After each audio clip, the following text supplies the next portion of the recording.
ఇప్పటికే Facebook, Twitter, YouTube లాంటి social మీడియాలో కిషోర్ కిడ్నాప్ కి సంబంధించిన సమాచారంతో నిండిపోయింది.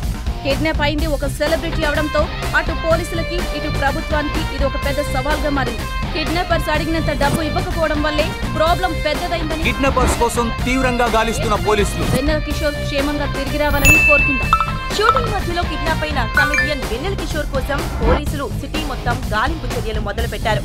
అయితే కిడ్నాపర్స్ డిమాండ్ చేసినంత డబ్బు ఇవ్వకపోవడం వల్లే ప్రాబ్లం పెద్దదైందని విశ్లేషకులు అంచనా వేస్తున్నారు. మరోవైపు మహేష్ బాబు సినిమా మురారి 2 చిత్ర నిర్మాత పోలీసుల దగ్గరకు వెళ్లకుండా కిషోర్ ను తీసుకొచ్చిన వారికి 2 కోట్ల బహుమతి కలిగిస్తోంది. ఏరా ఈ శంకర్ బాబు కార్పొరేటర్ గా ఈ ఏరియాలో ఎన్ని ఎదవ పనులు చేస్తే నెట్ క్యాష్ 2 కోట్లు దొరుకుతురా? ఏమయ్యా 2 కోట్లు? ఏమయ్యా చారి ఇట్రా, రే రంగా ఇట్రా. సార్ నే సినిమాల్లోకి వెళ్ళొచ్చా? వెళ్ళొచ్చు సార్. నే హీరో అవుతానా? అవుతారు సార్. పవన్ కళ్యాణ్ లాగా పవన్ కళ్యాణ్ అవుతానా? అవుతారు సార్. నా పక్క హీరోయిన్ లవ్ సాంగ్ పాడుకోవచ్చా? పాడుకొస్తానా? రేయ్ నాకు తెలియదు, ఆ కమెడియన్ గాడు నా దగ్గర ఉండాలా. ఆ 2 కోట్లు నాకే కావాలా. ఏం చేస్తారో ఎలా చేస్తారో చెయ్యండి. ఆ కిషోర్ గారు నా ముందు ఉండాలా. 2 కోట్లేంట్రా? మా నాన్న అయితే డబ్బులు ఇవ్వడరా. ఎలా తెలుసు అంత కరెక్ట్ గా ఇవ్వడం డబ్బులు? నాకు తెలుసు కదా మా నాన్న గురించి. తెచ్చిన వాళ్ళ మీద పోలీస్ కేసేసి బొక్కలో ఎరికించే రకం మా నాన్న. బాబోయ్, మరి ఇప్పుడు పైసలు ఎట్లా? మా నాన్న డబ్బులు ఇవ్వడని నాకు ఆయనకి తప్ప ఇంకెవ్వరికీ తెలీదు. న్యూస్ లో చూస్తున్నారు కదా వీడి గురించి ఎలా కొట్టుకుంటున్నారో. మనకి హెడ్ఏక్ అంతా ఎందుకురా? వీడిని పత్తాల రాజుకి అమ్మేసి అప్పు మాఫీ చేసుకుందాం. ఒప్పుకుంటాడా? ఓకే పక్కాగా డన్ రా. ఈసారి 100%. నాకు ఓకే. ఈసారైనా మనం బయటపడతావా? ప్రతిసారి ఇరుక్కుంటున్నావురా. 100% రా. ఈసారి మన ప్రాబ్లమ్స్ అన్ని సాల్వ్ అయిపోతాయి. Okay promise? ప్రామిస్. మరి కిషోర్ బాయ్ని ఎట్లా తీసుకుపోదాం? రే అదేముందిరా, ఎలా తీసుకొచ్చామో అలాగే తీసుకెళ్తాం. సరే.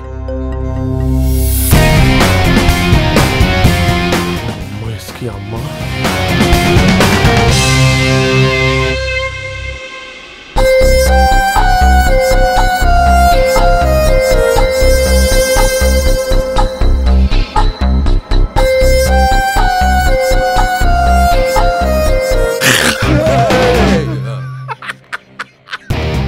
నాకు తెలుసు మీరు నన్ను ఎక్కడ తీసుకెళ్తున్నారు. నిన్న మీ ప్లాన్ మొత్తం నేను విన్నాను. నువ్వు ముందు అది పడే బాబు, పడే. మీరు నన్ను పత్తాల రాజుకి అమ్మేద్దాం అనుకుంటున్నారు కదా. నేను మొత్తం ప్లాన్ అంతా పత్తాల రాజుకి చెప్పేస్తా. ఏం చెప్తావురా? అదే మీ నాన్న నీకు డబ్బులు ఇవ్వడని, ఈ విషయం తెలిసి కూడా మీరు నన్ను పత్తాల రాజుకి అమ్మేస్తున్నారని చెప్పేస్తా. అప్పుడు మీరు పారిపోవడానికి కూడా ఛాన్స్ ఉండదు. ఏంట్రా బెదిరిస్తున్నావా? బెదిరించడం ఏమిటి భయ్యా? చూడు భయ్యా, నా పరిస్థితి మీ పరిస్థితి సేమ్. మీకు డబ్బు కావాలి, నాకు డబ్బు కావాలి. సో నా దగ్గర ఒక బ్యూటిఫుల్ ఐడియా ఉంది. అది మీ అందరితో షేర్ చేసుకున్నాను. అందరూ లాభపడతారు. ఇవ్వాలి కాకపోయినా ఏదో ఒక రోజు ఆ పత్తాల రాజుకి ఇదంతా ఫేక్ అని తెలిసిపోద్ది. అప్పుడు మిమ్మల్ని కాపాడగలిగిన ఏకైక కామెడియన్ మిస్టర్ వెన్నెల కిషోర్, వెన్నెల కిషోర్, వెన్నెల కిషోర్, వెన్నెల కిషోర్, వెన్నెల కిషోర్. సో అది విషయం. నేను ఆ పత్తాల రాజు గారిని క్లియర్ గా మేనేజ్ చేస్తా. ఆ బాధ్యత నాది. ఇంతకీ నువ్వేం ఎక్స్పెక్ట్ చేస్తావురా? ఏం లేదు, మీరు పత్తాల రాజుని కోట్ అడగండి. 50% నాకే. కానీ ఒక్క విషయం గుర్తుపెట్టుకోండి, నేను అక్కడికి వెళ్ళిన తర్వాత 30 నిమిషాల్లో నా అకౌంట్ లో డబ్బులు ఉండాలి. Okay okay. ఏంట్రా ఓకే? ఆల్రెడీ ఆడికి 50 అప్పున్నావు. వచ్చిన ఎక్స్ట్రాలో 25 డీల్? డీల్.